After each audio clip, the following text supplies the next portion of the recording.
श्रीमद्भागवत महापुराण एकादशी व्रत और भगवत धर्म की महिमा।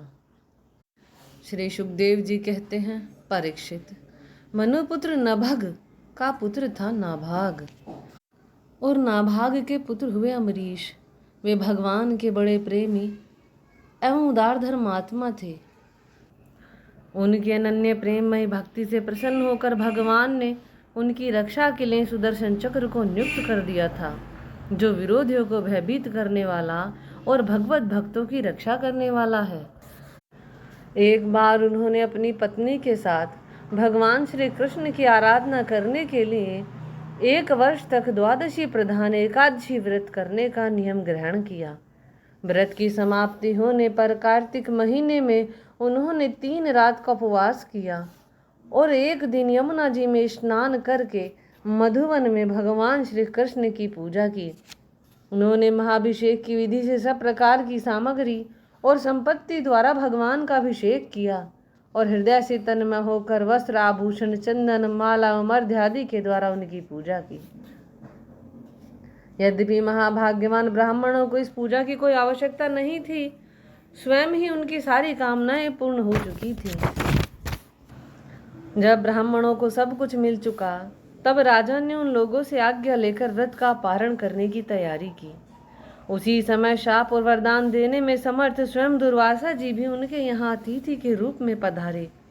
राजा अम्बरीश उन्हें देखते ही उठकर खड़े हो गए, आसन देकर बिठाया और विविध सामग्रियों से अतिथि के रूप में आए हुए दुर्वासा जी की पूजा की। उनके चरणों में प्रणाम करके अम्बरीश ने भोजन के लिए प्रार्थना की। दुर्वासा जी ने अम्बरीश की प्रार्थना स्वीकार कर ली और इसके बाद आवश्यक कर्मों से निवृत्त होने के लिए वे नदी तट पर चले गए।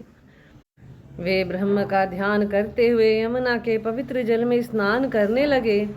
इधर द्वादशी केवल घड़ी भर शेष रह गई थी। धर्मज्ञ अम्बरीश ने धर्म संकट में पड़कर ब्राह्मणों के साथ परामर्श किया। उन्होंने कहा, ब्राह्मण देवताओं, ब्राह्मणों को बिना भोजन कराए स्वयं खा लेना और द्वादशी रहते पारण न करना दोनों ही दोष है। इसलिए इस समय जैसा करने से मेरी भलाई हो और मुझे पाप न लगे, ऐसा काम करना चाहिए। तब ब्राह्मणों के साथ विचार करके उन्होंने कहा, ब्राह्मणों, श्रुतियों में ऐसा कहा गया है कि जल पी लेना भोजन करना भी है, नहीं भी करना। इसीलिए इस समय केवल जल से पारण किए लेता हूँ। ऐसा निश्चय करके मन ही मन भगवान का चिंतन करते हुए राज ऋषि अम्बरीश ने जल पी लिया और दुर्वासा जी के आने की बाट देखने लगे। दुर्वासा जी आवश्यक कर्मों से निवृत्त होकर यमुना तट से लौट आए। जब राजा ने आगे बढ़कर उनका अभिनंदन किया, तब उन्होंने अनुमान से ही समझ लिया कि राजा ने पारण कर लिया है। उस समय दुर्वासा जी बहुत भूखे थे, इसीलिए यह जानकर कि राजा ने पारण कर लिया है, वे क्रोध से थर-थर कांपने लगे। बोहों के चढ़ जाने से उनका मुंह विकट हो गया। उन्होंने हाथ जोड़कर खड़े अम्बरीश से डांट कर कहा, देखो तो सही, यह कितना क्रूर है। यह धन के मद से मतवाला हो रहा है। भगवान की भक्ति तो इसे छू तक नहीं गई और यह अपने को बड़ा समर्थ मानता है। आज इसने धर्म का उल्लंघन करके बड़ा अन्याय किया है। मैं इसका अतिथि होकर आया हूँ। इसने अतिथि सत्कार करने के लिए मुझे निमंत्रण भी दिया है, किंतु फिर भी मुझे खिलाए बिना ही खा लिया। अच्छा देख, तुझे अभी इसका फल चखाता हूँ। यूँ कहते कहते वे क्रोध से जल उठे। उन्होंने अपनी एक जटा उखाड़ी और उससे अम्बरीश को मार डालने के लिए कृत्य उत्पन्न की। वह प्रलय काल की आग के समान दहक रही थी। वह आग के समान जलती हुई हाथ में तलवार लेकर राजा अम्बरीश पर टूट पड़ी। उस समय उसके पैरों की धमक से पृथ्वी कांप रही थी, परंतु राजा अम्बरीश उसे देखकर उससे तनिक भी विचलित नहीं हुए। वे एक पग भी नहीं हटे, जो के तो खड़े रहे।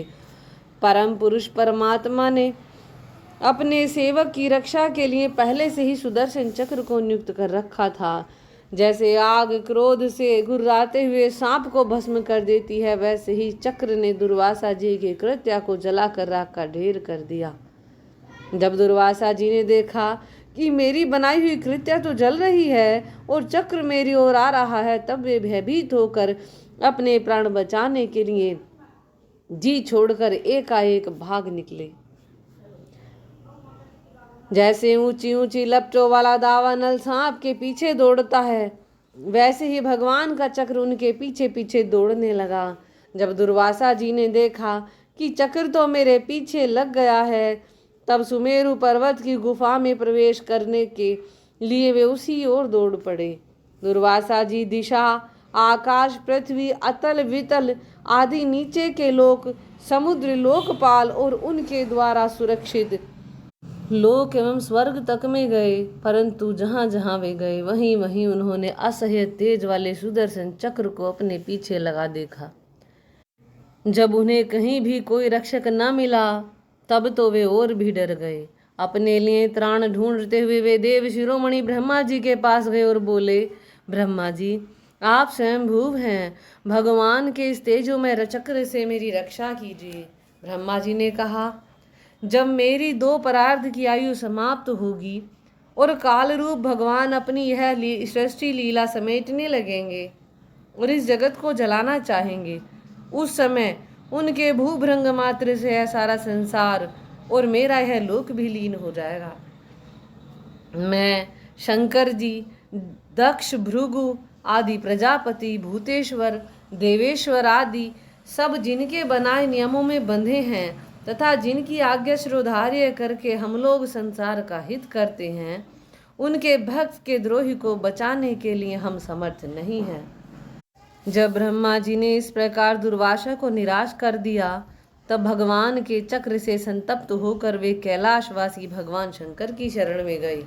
श्री महादेव जी ने कहा, दुर्वासा जी, जिन अनंत परमेश्वर में ब्रह्मा जैसे जीव और उनके उपाधिभूत कोश इस ब्रह्मांड के समान ही अनेकों ब्रह्मांड समय पर पैदा होते हैं और समय आने पर फिर उनका पता भी नहीं चलता, जिनमें हमारे जैसे हजारों चक्कर काटते रहते हैं, उन प्रभु के संबंध में हम कुछ भी करने की सामर्थ्य नहीं रखते। मैं, सनत कुमार, नारद, भगवान ब्रह्मा, कपिल देव, अपांतरतम, देवल, धर्म, आसुरी तथा मरीचि आदि दूसरे सर्वज्ञ सिद्धेश्वर, ये हम सभी भगवान की माया को नहीं जान सकते, क्योंकि हम उसी माया के घेरे में हैं। यह चक्र उन विश्वेश्वर का शस्त्र है, यह हम लोगों के लिए असह्य है। तुम उन्हीं की शरण में जाओ, वे भगवान ही तुम्हारा मंगल करेंगे। वहां से भी निराश होकर दुर्वासा भगवान के परम धाम वैकुंठ में गए। लक्ष्मीपति भगवान लक्ष्मी के साथ वहीं निवास करते हैं। दुर्वासा जी भगवान के चक्र की आग से जल रहे थे। वे कांपते हुए भगवान के चरणों में गिर पड़े और उन्होंने कहा, हे अच्युत, हे अनंत, आप संतों के एकमात्र वांछनीय हैं। प्रभु, विश्व के जीवन दाता, मैं अपराधी हूँ, आप मेरी रक्षा कीजिए। आपका परम प्रभाव न जानने के कारण ही मैंने आपके प्यारे भक्त का अपराध किया है। प्रभु, आप मुझे उससे बचाइए। आपके तो नाम का ही उच्चारण करने से नार की जीव भी मुक्त हो जाता है। श्री भगवान ने कहा, दुर्वासा जी, मैं सर्वथा भक्तों के अधीन हूँ, मुझ में तनिक भी स्वतंत्रता नहीं है।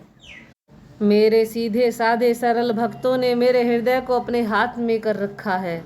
भक्तजन मुझसे प्यार करते हैं और मैं उनसे। ब्राह्मण, अपने भक्तों का एकमात्र आश्रय मैं ही हूँ, इसीलिए अपने साधु स्वभाव भक्तों को छोड़कर मैं न तो अपने आप को चाहता हूँ और न अपनी अर्धांगिनी विनाश रहित लक्ष्मी को। जो भक्त स्त्री, पुत्र, ग्रह, गुरुजन, प्राण, धन, इहलोक और परलोक सबको छोड़कर केवल मेरी शरण में आ गए हैं, उन्हें छोड़ने का संकल्प भी मैं कैसे कर सकता हूँ। जैसे सती स्त्री अपने पातिव्रत्य से सदाचारी पति को वश में कर लेती है, वैसे ही मेरे साथ अपने हृदय को प्रेम बंधन से बांध रखने वाले समदर्शी साधु भक्ति के द्वारा मुझे अपने वश में कर लेते हैं। मेरे अनन्य प्रेमी भक्त सेवा से ही अपने को परिपूर्ण कृतकृत्य मानते हैं। मेरी सेवा के फलस्वरूप जब उन्हें सालोक्य, सारूप्य आदि मुक्तियां प्राप्त होती हैं, तब वे उन्हें भी स्वीकार करना नहीं चाहते।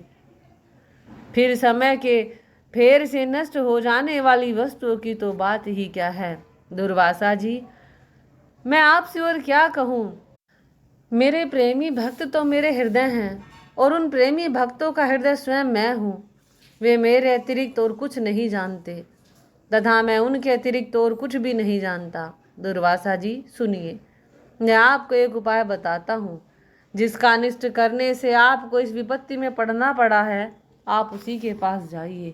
निरपराध साधुओं के अनिष्ट की चेष्टा से अनिष्ट करने वाले का ही अमंगल होता है। इसमें संदेह नहीं कि ब्राह्मणों के लिए तपस्या और विद्या परम कल्याण के साधन है, परंतु यदि ब्राह्मण उद्दंड और अन्यायी हो जाए तो वे ही दोनों उल्टा फल देने लगते हैं। दुर्वासा जी, आपका कल्याण हो।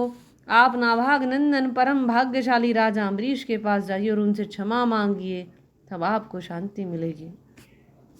श्री सुखदेव जी कहते हैं, परीक्षित, जब भगवान ने इस प्रकार आज्ञा दी तब सुदर्शन चक्र की ज्वाला से जलते हुए दुर्वासा लौटकर राजा अम्बरीश के पास आई और उन्होंने अत्यंत दुखी होकर राजा के पैर पकड़ लिए। दुर्वासा जी की चेष्टा देखकर और उनके चरण पकड़ने से लज्जित होकर राजा अम्बरीश भगवान के चक्र की स्तुति करने लगे। उस समय उनका हृदय दयावश अत्यंत पीड़ित हो रहा था। अम्बरीश ने कहा, प्रभो सुदर्शन, आप अग्नि स्वरूप हैं, आप ही परम समर्थ सूर्य हैं, समस्त नक्षत्र मंडल के अधिपति चंद्रमा भी आपके स्वरूप हैं, जल पृथ्वी आकाश वायु पंच तन मात्रा और संपूर्ण इंद्रियों के रूप में भी आप ही हैं। भगवान के प्यारे, हजार दांतों वाले चक्रदेव, मैं आपको नमस्कार करता हूँ। विश्व के रक्षक, आप रणभूमि में सबका प्रहार सह लेते हैं, आपका कोई कुछ नहीं बिगाड़ सकता। गदाधारी भगवान ने दुष्टों के नाश के लिए आपको नियुक्त किया है। आप कृपा करके हमारे कुल के भाग्योदय के लिए दुर्वासा जी का कल्याण कीजिए। हमारे ऊपर यह आपका महान अनुग्रह होगा।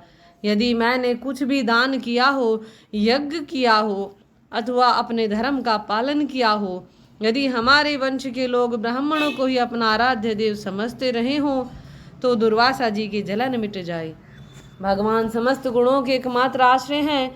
यदि मैंने समस्त प्राणियों के आत्मा के रूप में उन्हें देखा हो और वे मुझ पर प्रसन्न हो, तो दुर्वासा जी के हृदय की सारी जलन मिट जाए। श्री सुखदेव जी कहते हैं, जब राजा अम्बरीश ने दुर्वासा जी को सब ओर से जलाने वाले भगवान के सुदर्शन चक्र की इस प्रकार स्तुति की, तब उनकी प्रार्थना से चक्र शांत हो गया। जब दुर्वासा चक्र की आग से मुक्त हो गए और उनका चित्त स्वस्थ हो गया, तब वे राजा अम्बरीश को अनेक अनेक उत्तम आशीर्वाद देते हुए उनकी प्रशंसा करने लगे। दुर्वासा जी ने कहा, धन्य है, आज मैंने भगवान के प्रेमी भक्तों का महत्व देखा। राजन, मैंने आपका अपराध किया, फिर भी आप मेरे लिए मंगल कामना कर रहे हैं। जिन्होंने भक्त वत्सल भगवान श्री हरि के चरण कमलों को दृढ़ प्रेम भाव से पकड़ लिया है, उन साधु पुरुषों के लिए कौन सा कार्य कठिन है। जिनका हृदय उदार है, वे महात्मा भला किस वस्तु का परित्याग नहीं कर सकते। जिनके मंगलमय नामों के क्षण मात्र से जीव निर्मल हो जाता है, उन्हीं तीर्थपाद भगवान के चरण कमलों के जो दास हैं, उनके लिए कौन सा कर्तव्य शेष रह जाता है। महाराज अम्बरीश, आपका हृदय करुणा भाव से परिपूर्ण है। आपने मेरे ऊपर महान अनुग्रह किया। आपने मेरे अपराध को भुलाकर मेरे प्राणों की रक्षा की है। परीक्षित, जब से दुर्वासा जी भागे थे, तब से अब तक राजा अम्बरीश ने भोजन नहीं किया था। वे उनके लौटने की बाट देख रहे थे।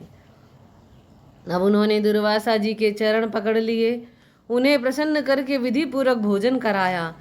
राजा अम्बरीश बड़े आदर से अतिथि के योग्य सब प्रकार की भोजन सामग्री ले आए। दुर्वासा जी भोजन करके तृप्त हो गए। अब उन्होंने आदर से कहा, राजन, अब आप भी भोजन कीजिए। अम्बरीश, आप भगवान के परम प्रेमी भक्त हैं। आपके दर्शन, स्पर्श, बातचीत और मन को भगवान की ओर प्रवृत्त करने वाले आतिथ्य से मैं अत्यंत प्रसन्न और अनुग्रहित हुआ हूँ। स्वर्ग की देवांगनाएं बार बार आपके इस उज्ज्वल चरित्र का गान करेंगी।